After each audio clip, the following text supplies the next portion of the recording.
Kita masuk materi yang selanjutnya, yaitu bab 6 yang berjudul Pancasila sebagai Etika. Nah, pengertian etika itu mungkin kalian sebagian sudah dapat mengartikan etika itu apa. Tapi biar lebih jelas, kita akan menjelaskan apa itu pengertian etika. Kata etika secara etimologis dari kata Yunani yaitu ethos, secara harfafi berarti adat kebiasaan, watak atau kelakuan manusia. Dalam KBBI, etika dapat diartikan sebagai ilmu tentang apa yang baik dan apa yang buruk, dan tentang hak dan kewajiban moral atau akhlak. Pengertian etika biasa beragam menurut para ahli, namun dapat diklarifikasikan ke dalam 3 makna, yaitu makna etika yang pertama adalah sebagai sistem nilai. Kata etika di sini berarti nilai-nilai dan norma-norma moral yang menjadikan pegangan hidup atau sebagai pedoman kita dalam penilaian baik buruknya perilaku manusia secara individu maupun sosial dalam suatu masyarakat. Nah, kita masuk ke norma etika bersumberkan Pancasila. Dalam kaitannya dengan etika, maka nilai Pancasila menjadi sumber norma etika bernegara. Nilai Pancasila terjabarkan ke dalam norma etika bernegara. Nilai Pancasila terjabarkan ke dalam norma hal-hal pengalaman sejarah bernegara di Indonesia.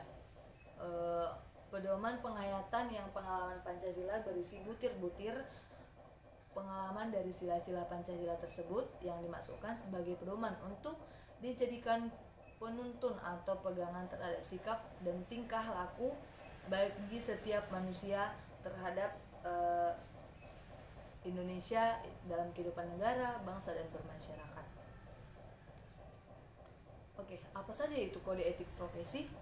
Isi etika kehidupan berbangsa sebagaimana ketetapan MPR bersifat garis-garis besar dan pokok-pokoknya saja.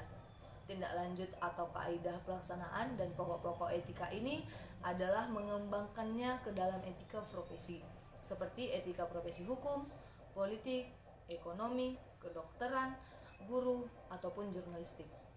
Etika merupakan norma-norma yang dianut oleh kelompok, golongan, atau masyarakat tertentu mengenai perilaku baik buruknya.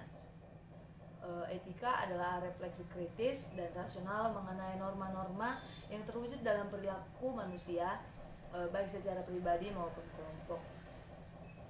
Nah, sebagai pengalaman subjektif terhadap norma etika adalah dengan menjalankan nilai-nilai Pancasila secara pribadi maupun bersikap dan bertingkah dalam kehidupan berbangsa dan bernegara.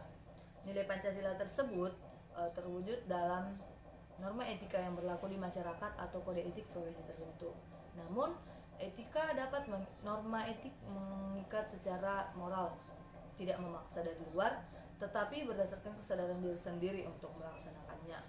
Apabila seseorang melanggar norma etika, maka ia akan mendapatkan sanksi umumnya yang dibuat bertingkat mulai dari teguran lisan, teguran tertulis, peringatan, sampai sanksi etik yang kuat, yakni dikeluarkan dari organisasi tertentu tersebut secara tidak hormat. Nah, kita dapat menyimpulkan bahwa pendukung dari Pancasila sebagai etika adalah Pancasila memegang peranan dalam perwujudan sebagai sistem etika yang baik di negara ini. Di setiap saat, dimanapun saja kita berada, kita akan diwajibkan untuk beretika di setiap tingkah laku kita. Seperti yang tercantum di sila kedua pada Pancasila, yaitu kemanusiaan yang adil dan beradab, sehingga tidak dapat dipungkiri bahwa kehadiran Pancasila dalam membangun etika bangsa ini sangat berdampak besar. Dengan menjiwai butir-butir Pancasila juga, masyarakat dapat bersikap sesuai etika baik yang berlaku dalam masyarakat maupun bangsa negara ini. Terima kasih. Selamat siang.